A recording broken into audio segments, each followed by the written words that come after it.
Hi everybody, welcome to another video.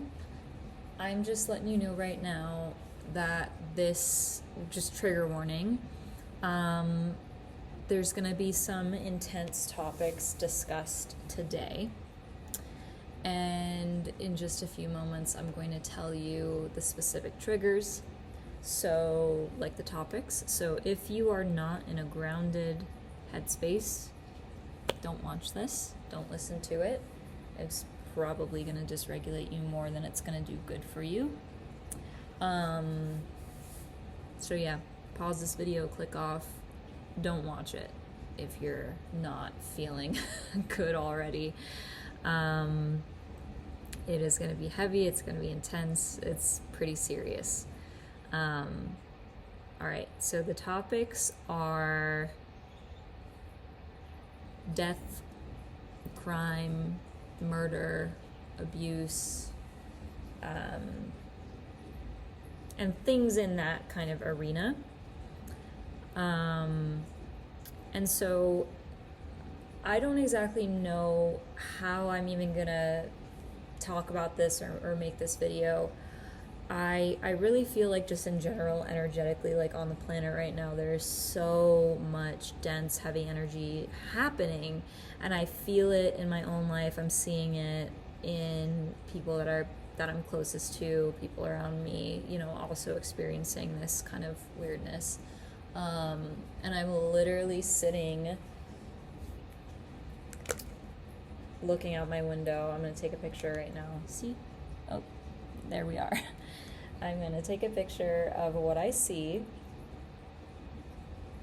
If my camera will focus. And it just kind of like weirdly amplifies the energy right now. So I zoomed in, but that is a plume of smoke. I have like front row seats to this Sedona pocket fire. It's wildfire right now. It's tripled in size since it started. I want to say like a week ago, maybe a few days ago, and I haven't heard of any like casualties or deaths or injuries or anything. The word casualty is so weird. There's nothing casual about, you know, those things. But I'm just sitting here watching this, and it's quite surreal.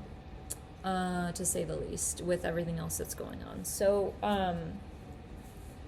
this video, my intention for this video is, first and foremost, to remind you to trust your intuition, because I feel like right now, more than ever, it's just my silver hair, I thought it was a fuzz. Right now, more than ever, it is like vitally necessary to, here, I'm going to give you some calm cat energy. Butter is here with me, sleeping, being peaceful.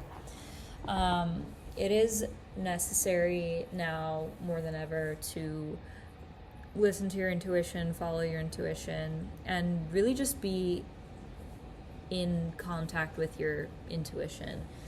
Be in a space where you're plugged in to your source, God, love, whatever it is for you. Yeah, it's really, really, really important to kind of be in that energy right now of spiritual protection. So, and yeah, I think that's the main message of my video, is just like, get in your prayer closets, you know, like protect yourself, pray, spend time with God, spend time in the Holy Spirit, spend time in that protective light and that protective presence. And I think that that's really just what's needed right now with so much darkness going on in the world. So I'll tell you a quick story, and I'll try to keep this as not triggering and not scary as possible, because I don't want to produce fear or heaviness or paranoia. I want to prove a point or tell a story or inspire like healthy ways to metabolize you know, fear and like darkness. And if you're an abuse survivor, I mean, a lot of people on my Instagram and YouTube are abuse survivors and are very familiar with these dark energies and need help processing and metabolizing these heinous things that happen to them. It's no joke when you know, have survived like genuine evil and malice from family members who maybe didn't care about your life. And I mean, I'm familiar with that. So, sadly. So, I'll tell you a little story. Ever since I was little, I've always had psychic and intuitive abilities. And for fun, with my friends, I would play psychic guessing games, and we would read each other's minds for fun. We would think of sets of shapes or flowers or colors or animals or whatever. And we would set like a group of whatever we were thinking of, numbers, you know. And then we would just psychically guess what, you know, the other was thinking. And I had a lot of success with it as a child. And I practiced this, and it was just fun. It was just play for me. And I grew up, just kind of with access to practicing these intuitive skills, and I had room to be intuitive and to be psychic and whatnot. So that's that. I had that foundation. Fast forward, it was last fall, 2025, no, winter, actually. I think it was like December, or January, maybe. I was in a mediumship practice group online where basically we practiced sharing messages with one another. My face does not look great right now. I think it's partially the lighting and partially just like recovering from this madness and weirdness, so I'm just aware of that right now. I need to charge my spirit back up, but I need to figure out where I can go safely with this fire going on, because we are in ripe conditions right now to potentially have to evacuate. But if we do have to evacuate, we're going to have, I would say, like ample notice. So I don't know how safe it is to drive 45 minutes to my favorite water spot. But I'll cross that bridge when I come to it. Anyway, so I was doing this reading for a woman in this mediumship practice group, and again, trigger warning. I was getting a read on this random man who was a criminal and a murderer and a drug cartel trafficker person. So I was getting all these visions, and I was getting these impressions of extremely terrifying, volatile, dark things. And when I shared what I was seeing, the woman told me, that he was a criminal and he had killed somebody. And I put two and two together, and I was like, that's what this energy signature is. This dark, morose, insidious, terrifying terror feeling, aligned with him being a murderer. And that wasn't the first time in my life I had felt this kind of level of terror. And if you know anything about me, my stories, you've been around on my corner of the internet for a while, you'll know that I have been exposed to human trafficking, the Troubled Teen Institution, which I think is a cult in and of itself. It really is. It's exploitative. It's demonic, to say the very least. It truly is. It's predatory. I've been exposed to suicide. My sister committed suicide. She lost the battle. She lost the war. I've been exposed to narcissistic abuse, sexual abuse, just from all those different angles. I've kind of been exposed from very early on to lots of these things. So that energy, I think, is familiar to me, and I have the capacity to kind of stay with it and witness it maybe for longer than other people who might see the first glimpse of it and get freaked out and go run the other way, which honestly, I think that's a good thing. You don't want to be anywhere around that kind of energy. But for the people who can see it and who do metabolize it and who were, maybe raised in environments or trafficked or put in places where you did not have a choice but to be exposed to this literal evil and malice, how do we metabolize it? And how do we process it? And how do we cope and deal with it and navigate with this stuff in a world where systemically reacting to genuine evil is not facilitated, it's not taught how to metabolize it, it's not supported. And oftentimes when people are exposed to these insidious, heinous, criminal vibes, this bad energy, they don't know how to react to it, they don't know how to handle it, and they kind of psychologically break because their reality crumbles a little bit when they recognize, holy crap, my neighbor is capable of something that I can't even fathom. You know what I mean? And this is a lot of the time what happens when people are trying to process murder and process crime like this. So that's another reason why I'm talking about this, because I want to share in hopes to help people protect themselves spiritually, protect their minds, protect their sanity, and open up a space where we can help each other navigate perceiving and experiencing shock and evil and murder and things like this in a way that preserves a sense of groundedness, because it can be so ungrounding to go through these experiences. So that's what I'm here for, basically. That's why I'm making this video. So anyway, I did this reading for this woman. She validated that her cousin, I think it was, or some family member, was a murderer.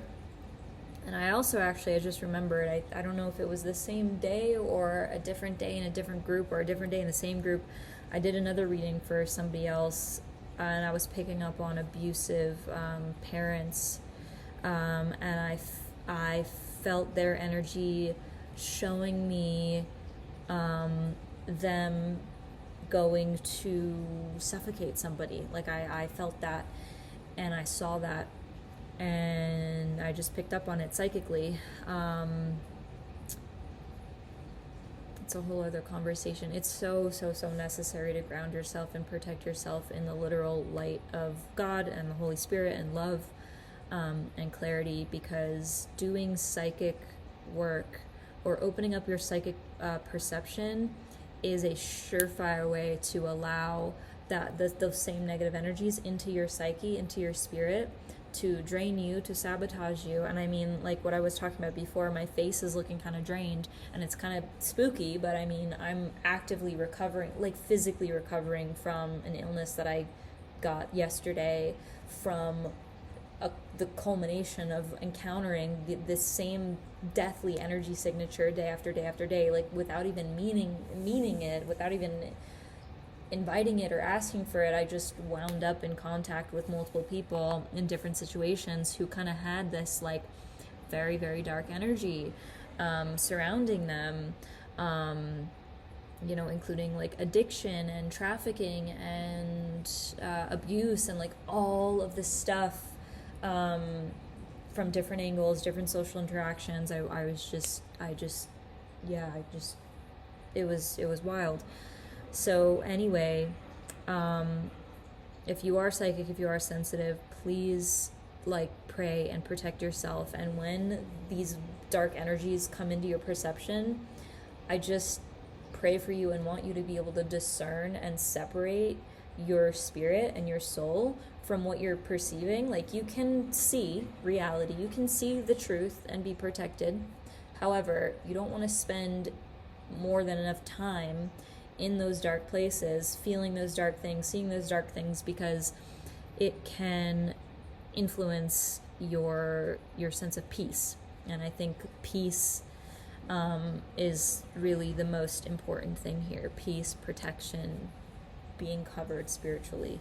And again, these are really heavy things. We're getting into the territory of like spiritual warfare and how to protect yourself when you are a very evolved or like light perceiving being, you know, light worker, as some people call. I figure if you're still here with me 15 minutes into the video, you're not gonna, you know, take these words and twist them to, you know, mean what all these other people use when they just use them as buzzwords. Like I don't use any of the vocabulary that I'm using right now lightly, but I'm just using these words to try to kind of make a reference to what I'm speaking about. But anyway, so that was a bit of background info. I had this reading where I picked up on this really dark energy, and fast forward this week, as I was mentioning, I had multiple encounters in a row with people where this energy came back around. And I'm not going to give specific examples. I don't think that's necessary right now. Maybe for a different purpose, a different video, a different time. But in essence, I was having different interactions with different people at different times that were, again, very closely tied in with these themes of abuse and control and manipulation and my foot is just cramping up right now. You know, all these very dark things. And I was starting to feel extremely overwhelmed is not the right word, but aware of it would be a better word. I was feeling very aware of these energies. And so I kind of slowed down a bit. I kept to myself. I shared some of this stuff with my therapist, who helped me explore these things and hold space for them and just witness them, because that's how clarity best emerges for me, is when I have the space to actually like witness the thing that's going on, instead of trying to problem solve or make it, you know, mean something. Just witnessing it and letting it reveal what it needs to reveal to me. And that's me making this video is part of that process. It's part of that revelation. I'm sharing what I've realized about these things with you. You know, reminding you, like, trust your intuition and be covered by the light of God now more than ever. It's so important in these weird, dark times, and especially if you're an abuse survivor recovering, you need to really protect yourself, and develop your discernment, and, you know, learn how to just bathe your psyche, your spirit, your emotions in light.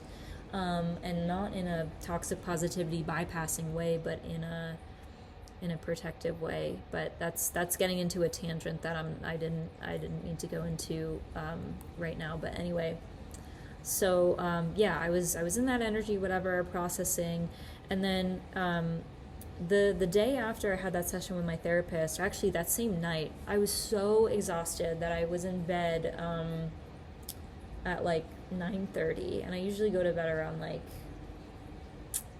11:30 most nights, sometimes a little later, kind of like in the window between like 10 and like 1 a.m. depending on the day. But yeah, and sometimes even later, but when I'm in like a good rhythm, that's usually my range. So I was in bed at like 9:30, and I was so exhausted, and my stomach started to feel off. And I never have like stomach aches. I don't really get stomach aches. But I was having a stomach ache, and it was weird. And I was feeling like nauseous and sensitive. And like every time I moved, I was slightly uncomfortable. And lo and behold, it was just a physical manifestation of the perfect storm of stressors between my body trying to process all of this stress and driving down to Sedona and breathing in the smoke there, and some recent, you know, chemical exposures, you know, just the perfect storm of things, stress, hormones, toxins, all of it just kind of added up to just make my body collapse for a day. So anyway, that night I was feeling really like in pain and tired, and then the next day I was feeling really bad. I was feeling like faint, and it was hard for me to kind of stand for too long without feeling a little bit like weak. And so I laid low, and for the first couple hours of that day, I didn't move much, and I was just going slow, and I really was just not eating or drinking that much. But throughout the day, I did my protocols, and took care of myself and took what I needed to, did what I needed to, and the pain and the feeling lightened up, and I was able to facilitate actually a really good call the other day. I host these once monthly calls called Art and Estrangement, and it's a space for those who either have experienced estrangement or are contemplating estrangement.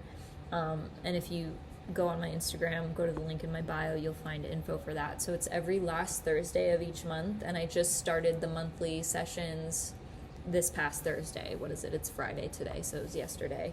So I was good enough to facilitate that, and then this morning I woke up a lot less sensitive and feeling a lot better, but still kind of at the tail end of getting like knocked out like this. And what I recognized, actually, when I was on the session with my therapist, because she's such a great witness, she makes wonderful space for me, and that space allows me to really connect with what's real and what's true for me.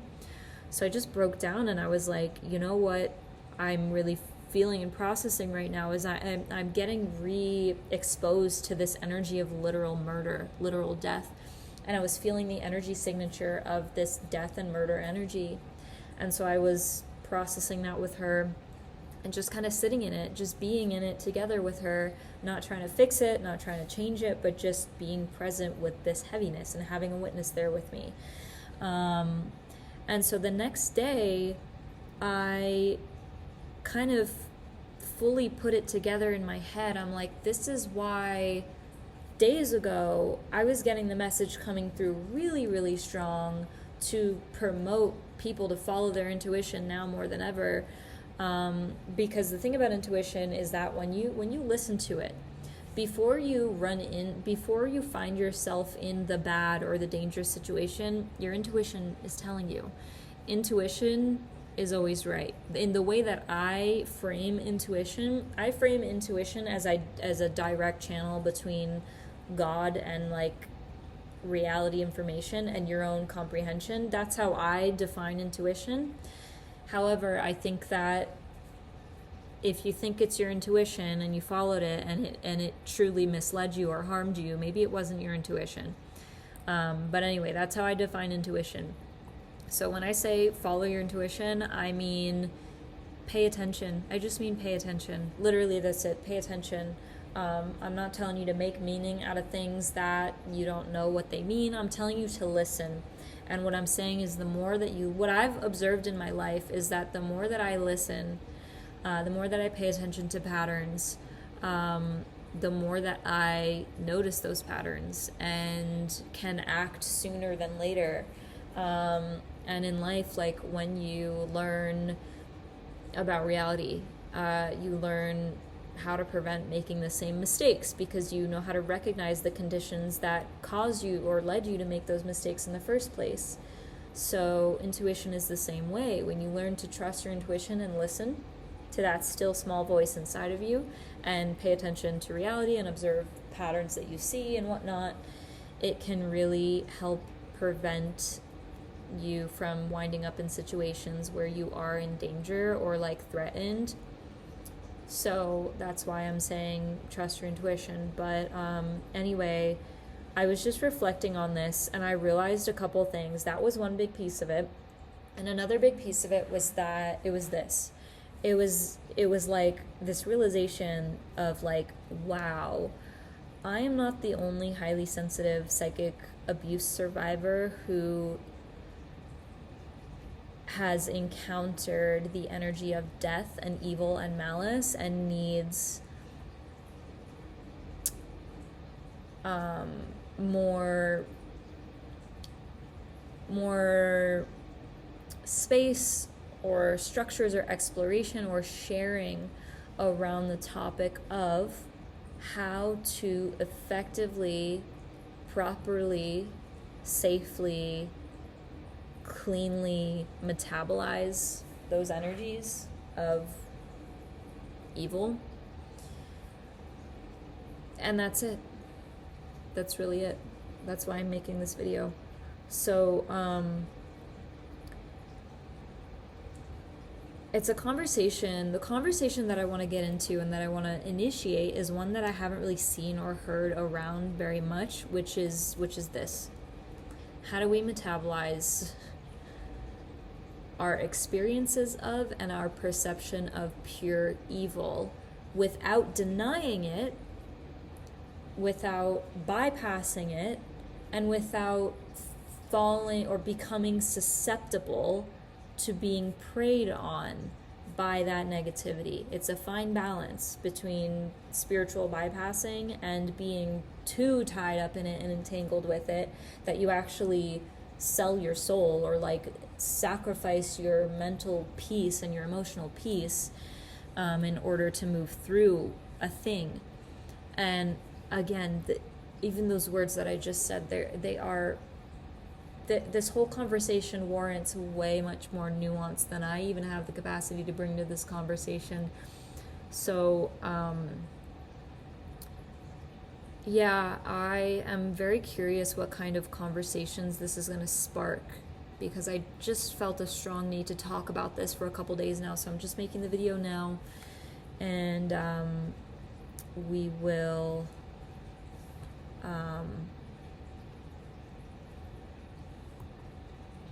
yeah, we'll see. Sorry, I just got distracted. I just checked my phone and I got some texts. Anyway, so yeah, I'm sending you love, sending you protection, and take care and be well.